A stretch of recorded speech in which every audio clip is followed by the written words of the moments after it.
Hello, ఆదర్శ education తరపున మాట్లాడుతున్నాను. ఆదర్శ ట్యూషన్ పెట్టిన కాడి నుంచి పిల్లలందరూ కూడా ట్యూషన్ రావడం అలవాటు చేసుకున్నారు. ఇదివరకైతే మా కాలనీలో స్కూల్కి సరిగ్గా వెళ్ళేవాళ్ళు కాదు, క్రమశిక్షణకు ఉండేవాళ్ళు కాదు. డ్రైనేజీలు అమ్మట, గోళీల ఆటలు వాటికి వెళ్ళేవాళ్ళు. ఇప్పుడు చక్కగా ఆదర్శ ట్యూషన్ పెట్టిన కాడి నుంచే కొంచెం మారడానికి అవకాశం ఉంది. ఆదర్శ ట్యూషన్లో చదువుకున్న కాడి నుంచి నాకు పెద్ద అయిన తర్వాత ఇన్స్ట్రుమెంట్ ప్లేయర్ అవ్వాలని ఆశ. ఒక్కొక్క టైంలో అయితే స్కూల్కి వెళ్ళిన కాడి నుంచే ఫుడ్ తిని మళ్ళీ సాయంత్రం స్కూల్ నుంచి ఇంటికి వచ్చిన తర్వాత ఫుడ్ ఉండేది కాదు సరిగ్గా. ఆదర్శ ట్యూషన్ పెట్టిన తర్వాతే కొంచెం ఫుడ్ తాగడం అవన్నీ చేస్తూ ఉండేవాళ్ళు.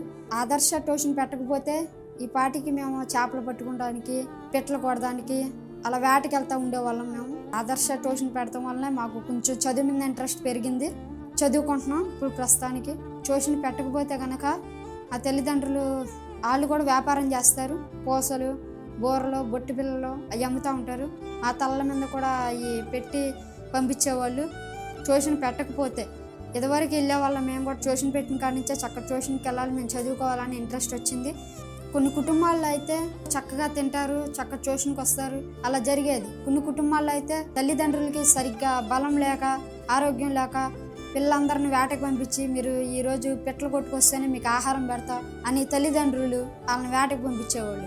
సరే అని వేటకి వెళ్ళి తెచ్చుకొని తింటారు, అలా ఉండేది పరిస్థితులు. ఆదర్శ ట్యూషన్ పెట్టిన కాడి నుంచి మా తల్లిదండ్రులు కూడా మారి చక్కగా ట్యూషన్కి పంపిస్తున్నారు.